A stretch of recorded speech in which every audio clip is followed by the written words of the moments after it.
just 2 days away from the NFL draft, and there was a lot of speculation that Sam Darnold would be the first overall pick. But Adam Schefter reported this morning that one NFL executive said that Baker Mayfield is, quote, definitely in the conversation to go number one.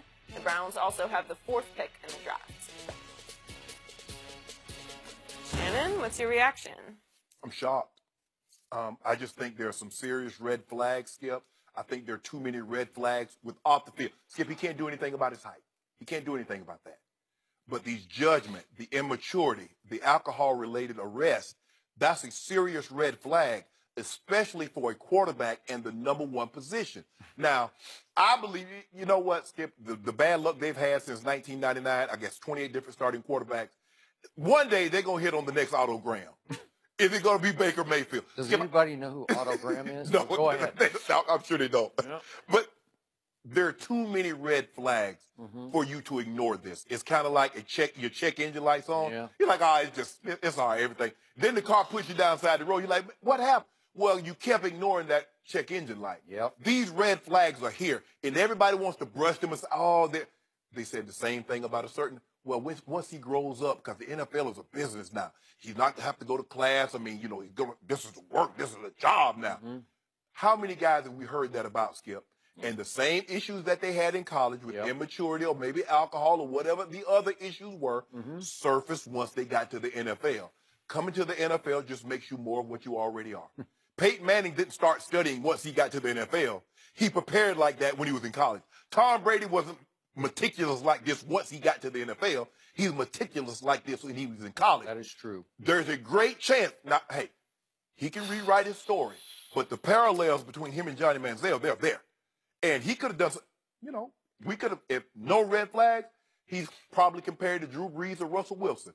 With the red flags, he's an undersized quarterback compared to Johnny Manziel, and deservedly so. But, Skip, there are too many red flags there for me to take this young man number one. And then John Dorsey, who's the GM, he referred to Mayfield as a pleasant fella. What? I know they're in Ohio's Midwest, but what was it, 1845? I mean, pleasant fella? I don't really know if that's a glowing endorsement. It might be, Skip. Is that maybe that's how they talk in Oklahoma, especially around Idabel, where you from. I'm not from Idabel. Enid did. Okay, my bad. And Baker Mayfield is from Austin, Texas. Go ahead. Oh, close enough. No, close enough. No. No, I'm good. I'm good. Okay. I just think it's too many red flags for me. Okay. Convince me otherwise. So, allow me to point out that several times on this show, I have said, quote unquote, do not be surprised if the Cleveland Browns take Baker Mayfield with the first overall pick. That is a fascinating dilemma, and for them, excruciating, because to your point, how could that franchise take the quote-unquote next Johnny Manziel when you took the first Johnny Manziel? Right. Correct. He's really good as a football player, but I don't disagree with one thing you said. The Baker Mayfield, I have come to love. How can I say this? I have studied. I'll just go that far because I have studied him. I've talked to a whole lot of people, many around the University of Oklahoma program, about Baker Mayfield.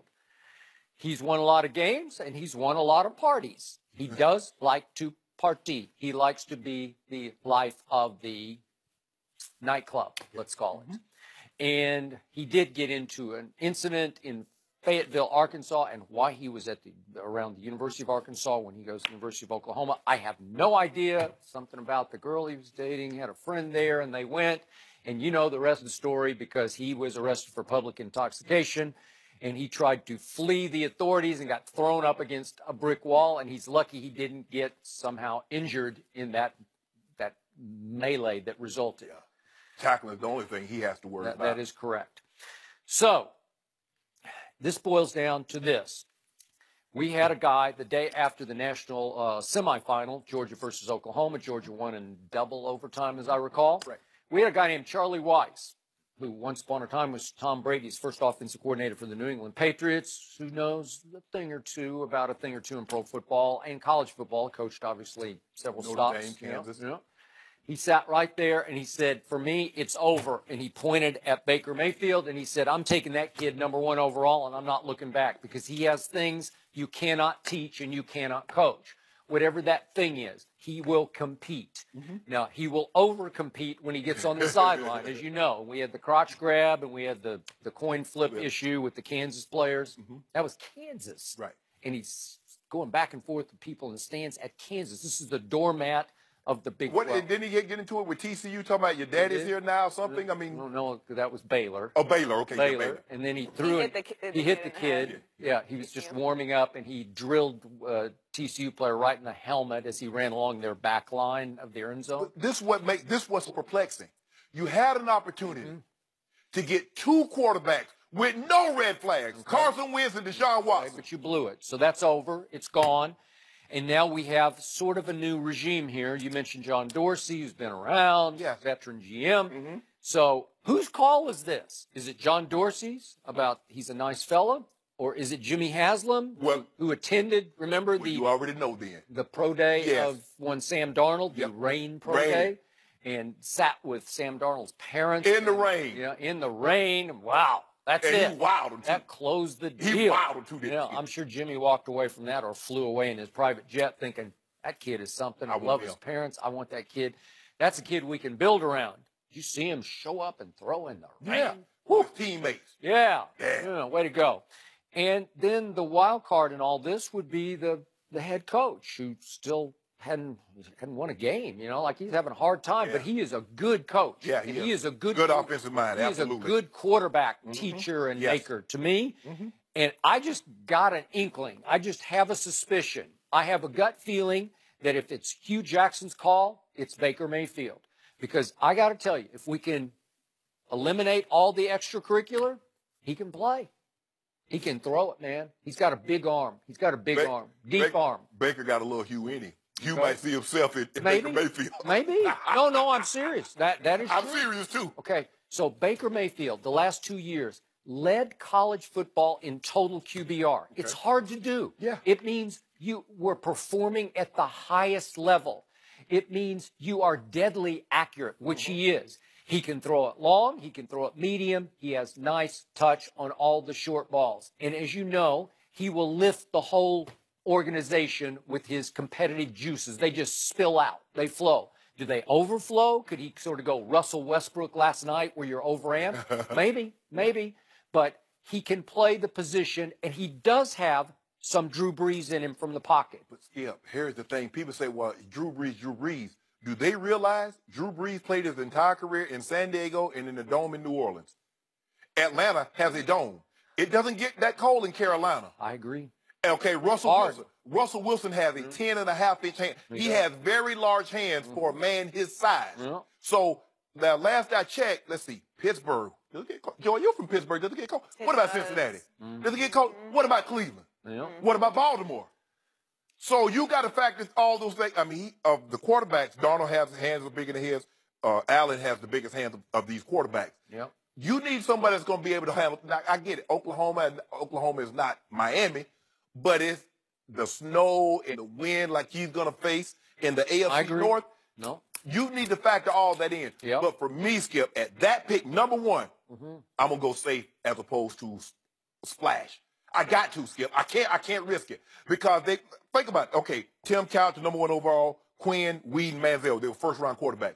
They haven't even come close. Okay, who's a safer pick than Baker Mayfield? Give me one. Sam Darnold. He's a turnover machine. He's worse than Andrew Luck has been in pro football. Well, give me Lamar Jackson. Then take Lamar Jackson and don't look back. All right. Don't look back? All right, that's fine. I think he can play. Do I think he can play next year? They need somebody who can play next year, right? Baker Mayfield could play next year. Q said, what you call him start next year? When they just got from Buffalo, they trade Tyrod Taylor. So they're good for a year. Tyrod doesn't get hurt. They're good for a year. Maybe. I'm not sure Lamar's going to be ready in 1 year. I'm just not sure. I don't know. But Baker Mayfield has some Manziel in him on the field in that he can move now. He is highly mobile, but he does not move to run. He moves to throw. Correct. Okay? Johnny would move to run. Right. And again, I love Johnny Manziel before the draft because he had huge hands and huge feet. Right. But I said, if he has alcohol issues going forward, which could lead to other issues as it did, I said I'm out. And I would say the same thing here. Do I think that Baker Mayfield is quite the risk that Johnny was going into the draft? I don't think so. Not quite. But there are those red flags. Yeah, you thinking that Johnny, was at the starting line with alcohol. Little did you know he's already at the finish line. He had already graduated to something else. He had. I don't know, Skip. I'm just leery. Cleveland's got to get this right, Skip, because they won't be able to live it down. Because you see Deshaun Watson, what he was doing before he got injured. You saw what Carson Wentz was doing before he got injured. Skip, they got to get it right. Yeah. So if they take Baker Mayfield, he better be good. All I can say is I'm just glad I'm not sitting in that hot seat in Cleveland, because I cannot remember a draft in which we had 5 quarterbacks who could be worth the first overall. They could be worthy of it. You could go any of those 83 directions. draft, it was slam dunk. Yeah. John Elway was it, and we're moving on. Yeah. Even Peyton Manning, a lot of we like Ryan, big physical. Peyton Manning, Ryan Lee, Peyton. Clearly. Hey, ESPN showed the footage the other day. I happened to catch it on one of the shows where it showed what happened just after Peyton went and Ryan Lee, we've had on the show, went second. And that people were just saying, ooh, that's a great pick for San Diego. A lot of people, I loved Ryan Leaf. I told you, that was the last time I actually sought opinions about a quarterback from other coaches. Right. Because the USC staff at that point, I was close to a bunch of them, and I called several of the coaches, and they had gotten shellacked by Ryan Leaf at the Coliseum from Washington State, obviously. And they said, he is it. He's way better than Peyton Manning. Peyton Manning had happy feet. He couldn't beat Florida. Remember this? That was the knock. It was a real 50-50 call. Right. And Jim Irsay, they got it right. Well, 540 touchdowns later, 73,000 yards later, 2 Super Bowls, 4 appearances, 5 MVP. Yeah, I think Indy hit that one. Indy got that one. They got the best of that one, Skip. Well, I don't think anyone would be surprised if any of the quarterbacks went number 1 overall. Nobody. But that is kind of what makes you nervous too, right? I'm in line with Sean Payton. What'd he say? He would be surprised if all of them out the league. That is correct. And he said if you made me take one, he would take Sam Darnold. So I'm with Sean Payton. Yeah. A spot for the Browns. Next up, NFL Network reports the Patriots quietly brought Lamar Jackson